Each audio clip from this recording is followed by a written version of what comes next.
So we don't know what 2021 is going to bring. And this election's coming up is very exciting as well. And I'm not going to talk about that, but I'm just thinking about it. But it's amazing. You wake up every morning and you read the news, and it's like you read a whole year's worth in one day. And that seems to be what happens anymore. Is just things are just the rapidity of everything that's moving is amazing. It's mind blowing, actually. And I was thinking in regards to my sermonette, and I'm going to actually deliver what I gave at the feast in Florida, which some of this is you've heard anyway as well. But I think it's very important that I cover this again, because as I stand here and I watch everybody sit here, you are special recipients, brethren. And sometimes I don't think we think about that, how privileged it is to know the truth, to know what's going on in this world, and to know how it's going to end.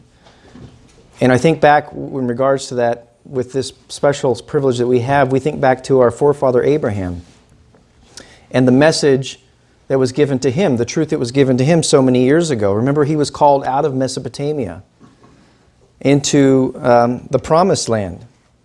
And God made a covenant with Abraham.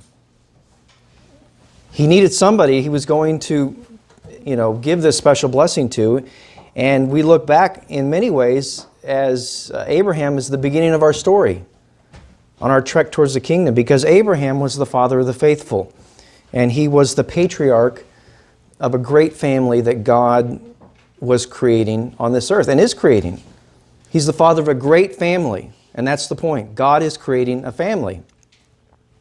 I want you to turn to Hebrews chapter 11, because you can see here in Hebrews chapter 11 how Paul is going to expound on this covenant that was made actually between Abraham and God. Hebrews chapter 11. And I want to look at verse 8 to begin here with. Chapter 11 of Hebrews, verse 8, says, "By faith Abraham obeyed when he was called to go out to a place that he was to receive as an inheritance. And he went out not knowing where he was going.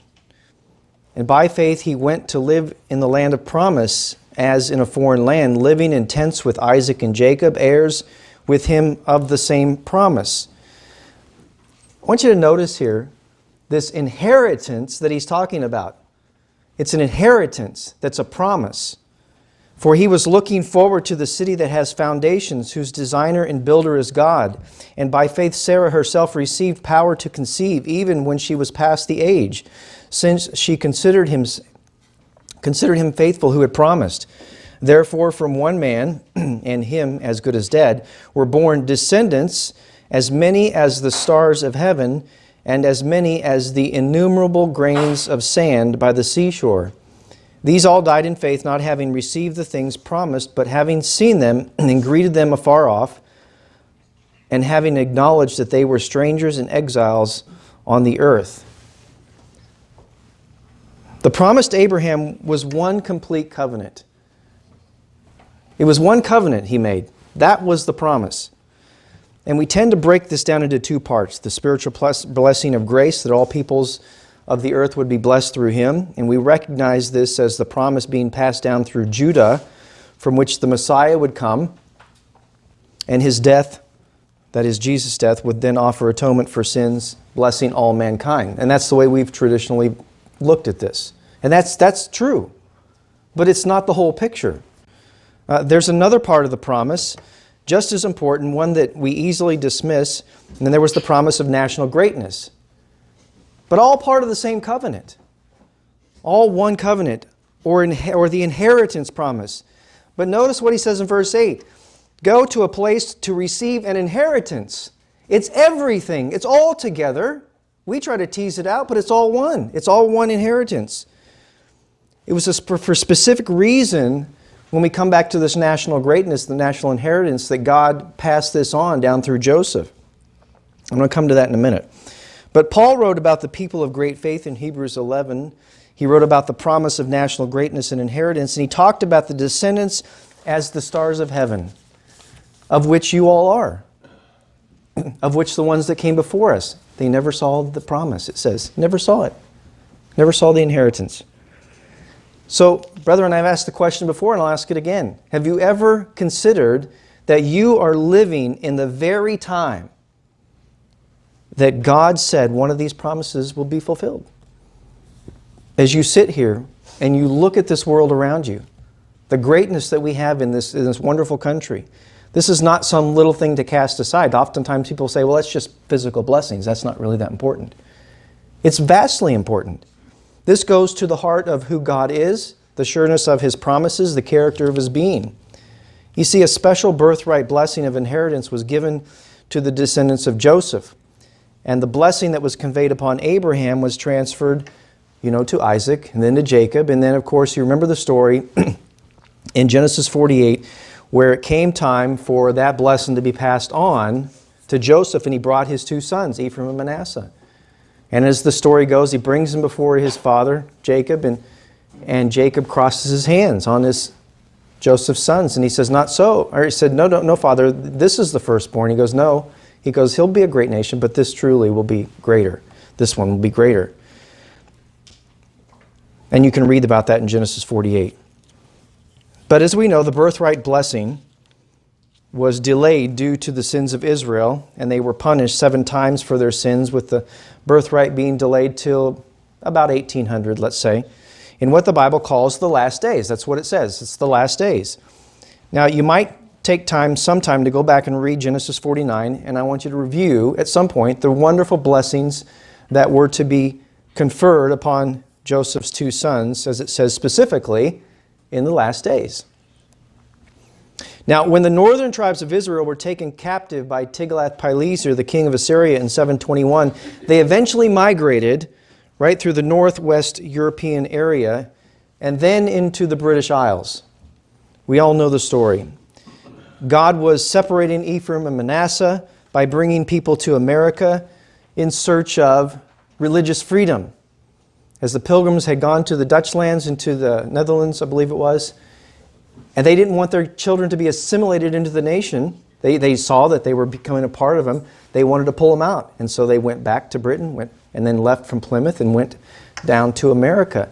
And not to be completely independent, they wanted to be a part of the crown, but they wanted to spread the gospel in the new land so that their children would grow up in light of the Bible without being influenced by what was going on even in Europe in that time. So God was sifting. He was separating Manasseh from Ephraim by bringing people to America in search of religious freedom. So you see, America was first and foremost, America was founded on the principle of religious freedom. It was the founding principle of America. And so this was the beginning of the fulfillment of the promised covenantal blessing with Abraham for national greatness and inheritance. Nathaniel Morton wrote about the founding of America in his book New England's Memorial in 1826. I want to read you a quote. It's kind of a difficult read because they wrote kind of weirdly back then, oddly to us. But try to follow this if you can. He said this: "The first beginners of this plantation in New England to commit to writing his gracious dispensations on that behalf, having so many inducements thereunto, not onely, which means only there otherwise, but so plentifully in the sacred scriptures, that so what we have seen and what our fathers have told us," and he quotes Psalm 3 and 4, "we may not hide from our children, showing to the generations to come the praises of the Lord, that especially the seed of Abraham his servant, and the children of Jacob his chosen," Psalm 5 and 6, "may remember his marvelous works in the beginning and progress of the planting of New England, his wonders and the judgments of his mouth, how that God brought a vine into this wilderness, that he cast out the heathen and planted it, that he made room for it and caused it to take deep root, and it filled the land," Psalm 8 and 9. "And not only so, but also that he has guided his people by his strength to his holy habitation and planted them in the mountain of his inheritance." This is the way they looked at it. Now, when I read this at the feast, somebody came up to me later and they said, when you said heathen, I thought, oh, this is the time we live in now, that we're concerned that one word might throw somebody off. Yeah. You see, the pilgrims themselves and this new nation saw themselves as recipients of the inheritance blessings of God. And these blessings were brought forth by God in part by following the rule of law and setting up a system that followed the principles of God. One nation under God. Max recently bought these important documents, very important documents. Here I hold the Declaration of Independence. You read this? You need to go back and read this. One of the most amazing documents ever written by the hand of man. In America, it was the Declaration of Independence and the Constitution right here. This piece of paper. Mr. Barnett's talked about taking a blank piece of paper and writing down ideas on it, and how those ideas spread. Tremendous. Amazing what God has done with this piece of paper and what is on that piece of paper. But these right here were set up as the premier law of the land. It didn't really matter what local government said you could and couldn't do. If it went against this document, the premier document, it was not legal. And it isn't today.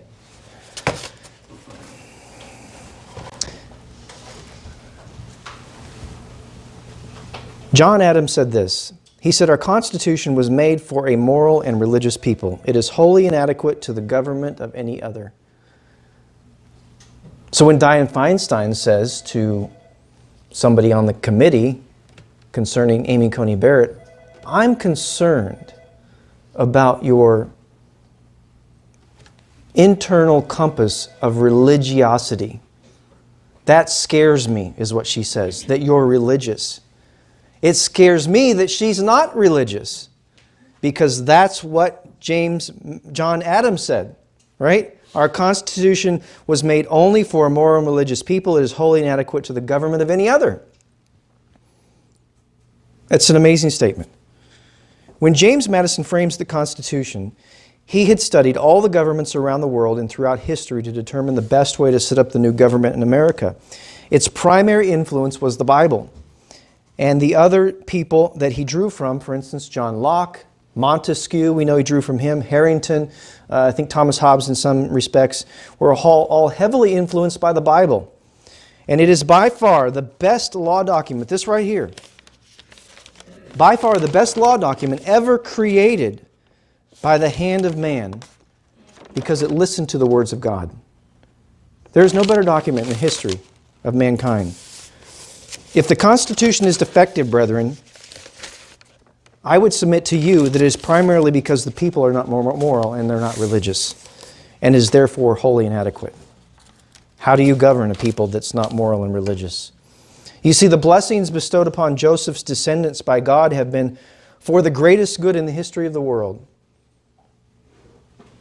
The sacrifice of Jesus is, but physically, for what we see, it's the blessings that God bestowed upon them. The world languished in a kind of darkness until the birthright inheritance was administered.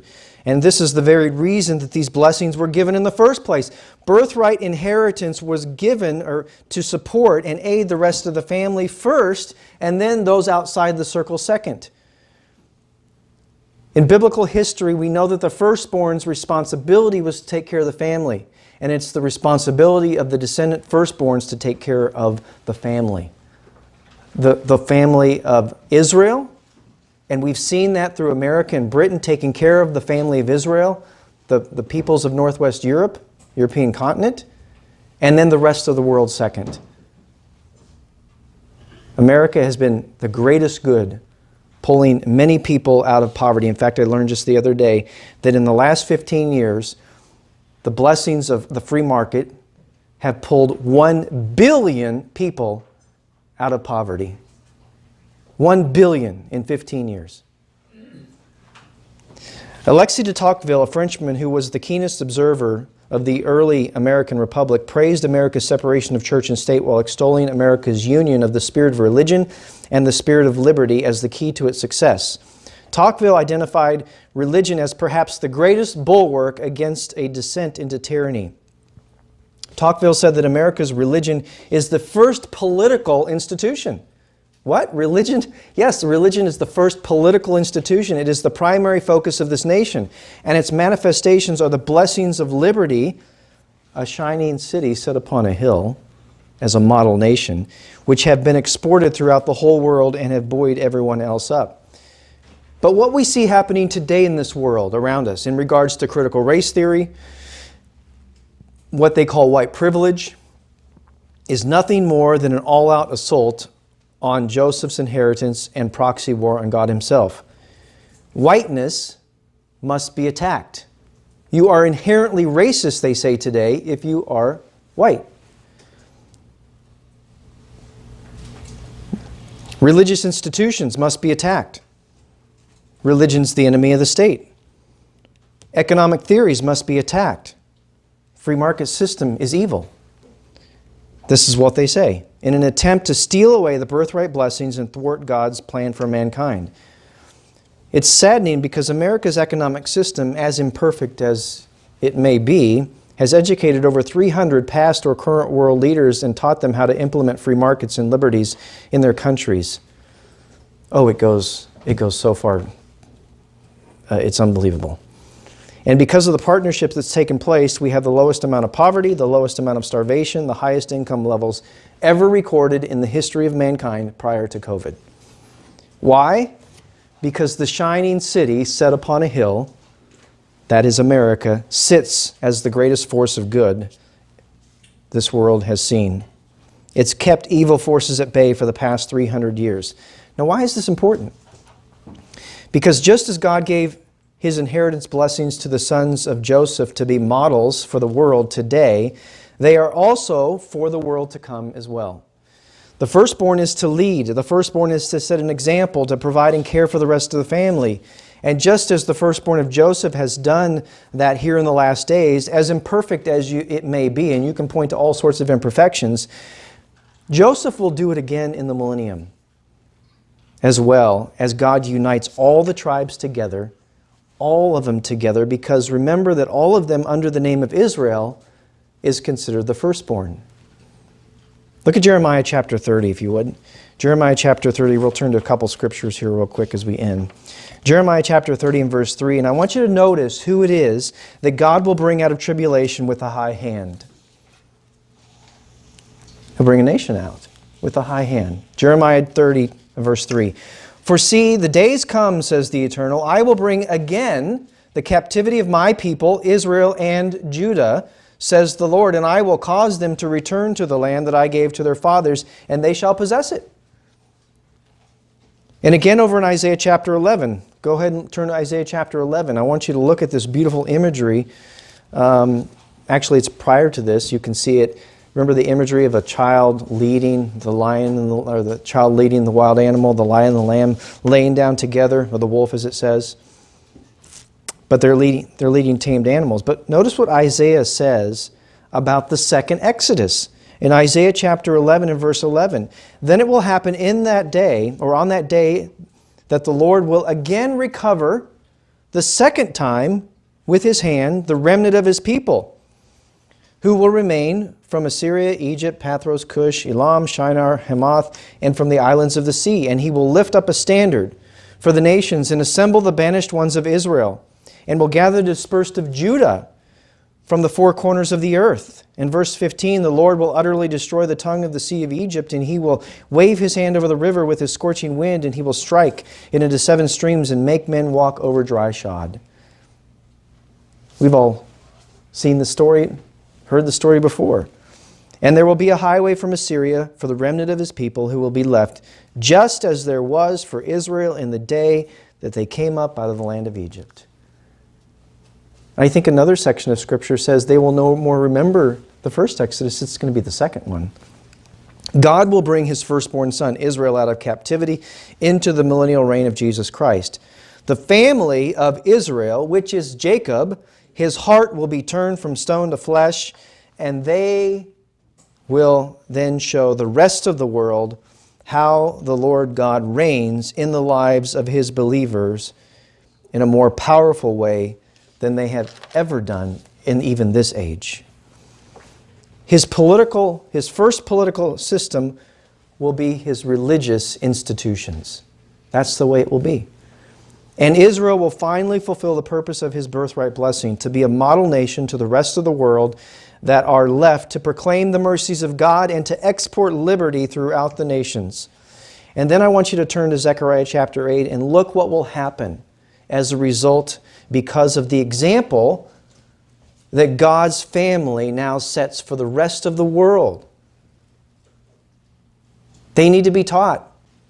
God's family will show the world how to live. Zechariah 8:23, "Thus says the Lord of hosts, in those days it shall come to pass that 10 men shall take hold out of all the languages of the nations." So all these nations will come up, and they'll take hold of the skirt of him who, as it says, is a Jew.